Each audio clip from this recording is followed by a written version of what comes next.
Hey guys, welcome back to our channel Famco vlogs. आज हम आपको राजस्थान में स्थित डीग का जल महल घुमाने वाले हैं। राजस्थान का डीग पैलेस ये उन लोगों के लिए एक दिलचस्प जगह है जो मुगल और राजस्थानी वैभव का सबसे अच्छा नमूना देखना चाहते हैं। दिल्ली, आगरा, भरतपुर और आसपास के क्षेत्रों के यात्रियों के लिए ये बहुत ही अच्छा वीकेंड डेज के लिए घूमने की जगह है। ये महल अपने खूबसूरत फव्वारे, गार्डन, भव्यता और निश्चित रूप से अपने इतिहास के लिए जाना जाता है। चलो चलो अंदर चलो।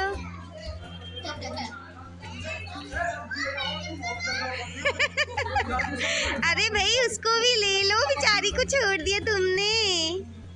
मास्क लगाइए सब, अपना अपना मास्क लगाओ सब।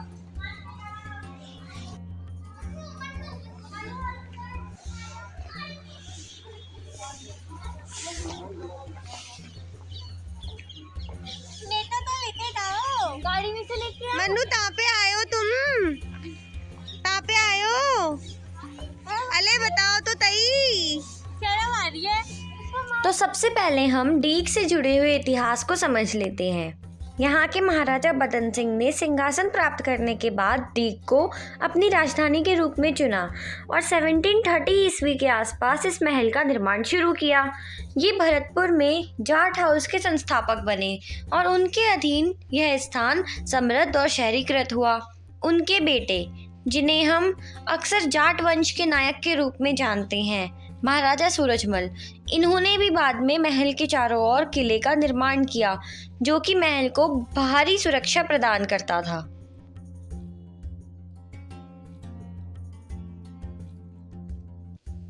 महल के अंदर एंट्री लेते ही हमें सीधे हाथ की तरफ दिखता है गोपाल सागर। महल के बाहर एक रूप सागर भी है। गोपाल सागर और रूप सागर, इन दोनों का कनेक्शन अंडरग्राउंड ही है, जिससे वहाँ से पानी यहाँ पे आता है। और इन दोनों सागरों में, इन दोनों पॉइंट्स में पानी आता है गुड़गांवा कैनाल से। इस पूरे महल के आर्किटेक्ट में इसको बनवाते समय यहाँ पर बलुए पत्थर का यूज़ किया गया है। जो बलुआ पत्थर होता है, इसकी ये खासियत होती है कि जब तक इस पत्थर को पानी मिलता रहता है ये और स्ट्रांग हो जाता है, और जब यहाँ पर इस पत्थर को पानी नहीं मिलता है तो इसमें क्रैक्स आने शुरू हो जाते हैं। तो यही इस महल की खासियत है। इसी वजह से यहाँ पर पानी होने के बाद भी सालों साल खड़ा हुआ है। साथ ही गोपाल भवन में दोनों तरफ एक सावन भवन और दूसरा भादो भवन है। सावन भवन में जो महाराजा थे सावन के महीने में रहा करते थे इस वाले महल में, और जो दूसरी साइड है वहाँ पर भादो के महीने में रहा करते थे।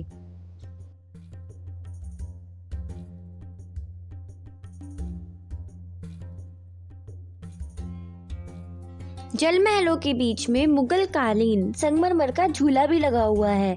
यह झूला वो है जिस पर कभी नूरजहां झूला करती थी।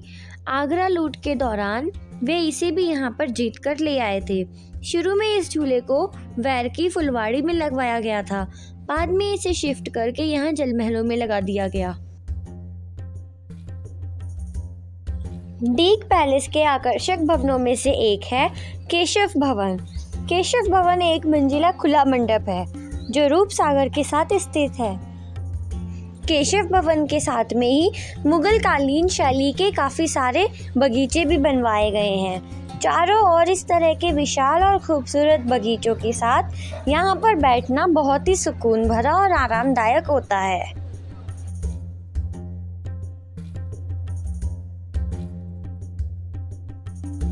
डीग का यह विशाल और खूबसूरत जलमहल लगभग 42 एकड़ की ज़मीन में फैला हुआ है। भरतपुर के जाट राजाओं के द्वारा बनवाए गए महल तथा अन्य भवन अपनी सुंदरता के लिए प्रसिद्ध है।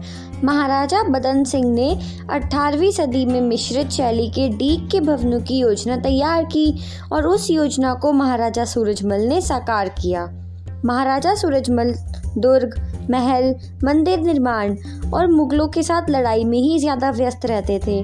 भरतपुर और डीग के आधुनिक महलों के निर्माण में भी उनका ही योगदान रहा।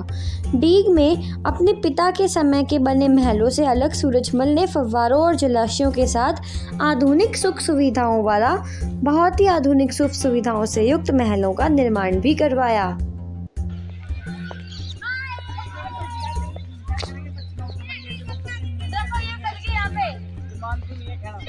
डीक का जल महल भरतपुर के राजाओं के लिए गर्मियों में रहने के लिए सबसे अच्छा स्थान था। इसीलिए यहाँ पर इतने सारे जल, इतने सारे फव्वारों, इन सब का इंतज़ाम करवाया गया, जिसके कारण ही इस महल का नाम जल महल पड़ा। पानी के ऊपर से जो हवा के झोंके आते थे वो ठंडे होते थे, जिस कारण महल में जून के महीने में भी गर्मी का बिल्कुल महसूस नहीं होता था। आपको दिखाते हैं उस तरफ क्या है, आ जाइए मेरे साथ। ये देखना क्या चीज़ है बेटा? केशव भवन मानसून मंडप के साथ और रूप सागर तालाब के पास ही बना हुआ है। फर्श पर बड़े बड़े फव्वारे के साथ एक नहर से घिरा हुआ है। यहाँ पर एक ही मिनट में पानी की नहर के साथ दीवारों को जोड़ा जाता है, जिससे यहाँ पर फव्वारों से और झरनों से मानसून जैसे मौसम के जैसा माहौल बना दिया जाता है। यहाँ पर ऊपर छत में चैनल बने हुए हैं, जिसमें सैकड़ों गोल आकार के पत्थर लगे हुए हैं जो पानी के दबाव से हिलते थे, और मानसून में जैसे बादलों के गरजने की आवाज़ें होती है वैसी गड़गड़ाहट की आवाज़ें उत्पन्न होती थी। केशव भवन के ऊपर ही एक पानी की टंकी बनी हुई है, जिसमें लगभग 60 गैलन पानी आ जाता है। यहाँ पर भी बलुए पत्थर का ही प्रयोग किया गया है। हमने आपको बलुए पत्थर की खासियत तो बताई ही थी। जब तक बलुए पत्थर को पानी मिलता रहता है तो वो पानी को सोखते हुए अपने आप को मजबूती प्रदान करता रहता है, लेकिन अब यहाँ पर साल में सिर्फ 2 ही महीने पानी डालकर उस तरह के प्रयोग को किया जाता है। तो बाकी समय यहाँ पर पानी ना होने से इसकी मजबूती पे कोई असर ना पड़े, इसलिए ही बीच में 2 दीवारें बनाकर इसे मजबूती प्रदान करने की एक आर्टिफिशियल कोशिश की गई है। सालों पहले जब ना बिजली हुआ करती थी ना मोटर हुआ करती थी, उस समय भी यहाँ पर कृत्रिम वर्षा की जाती थी। आपको यहाँ पर जितने भी फव्वारे दिख रहे हैं और साइड में भी जैसे ये दिख रहे हैं, छोटी छोटी चैन्स दिख रही हैं, इन सब में से पानी निकलता था और यहाँ पर एक कृत्रिम मानसून एक बहुत ही अच्छे से बारिश के जैसा प्रभाव बन जाया करता था।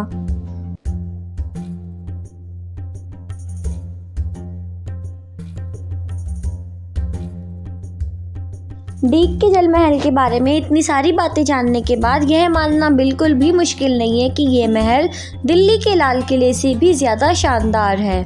जिसने दिल्ली का लाल किला या आगरा का लाल किला देखा है, वह इंसान इसे देखेगा तो उसे यह स्थान दोनों किलों से ज़्यादा शानदार, भव्य और सुंदर लगेगा।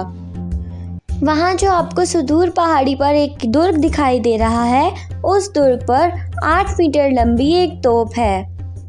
यहाँ के राजस्थानी राजाओं के द्वारा इस तोप का इस्तेमाल करके दिल्ली के लाल किले के ऊपर एक गोला दागा गया था, जिसने लाल किले को धराशायी कर दिया था।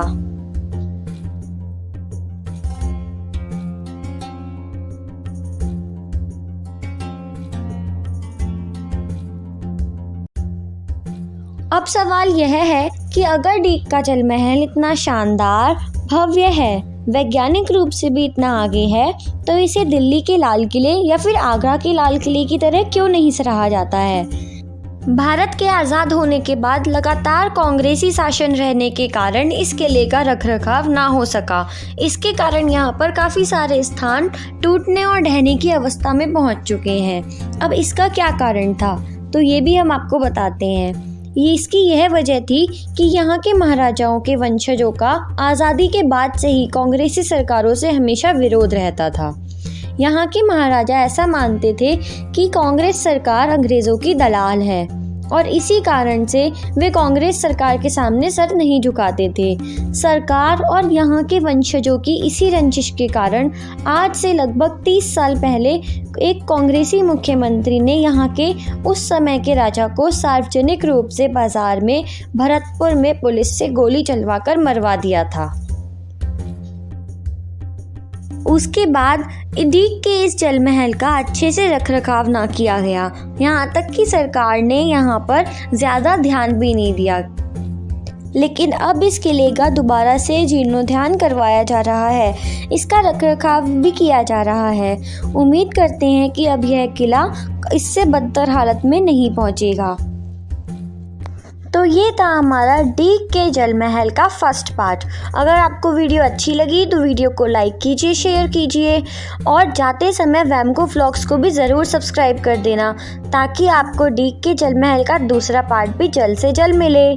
तो मिलते हैं अगले पार्ट में। Till then bye, thanks for watching.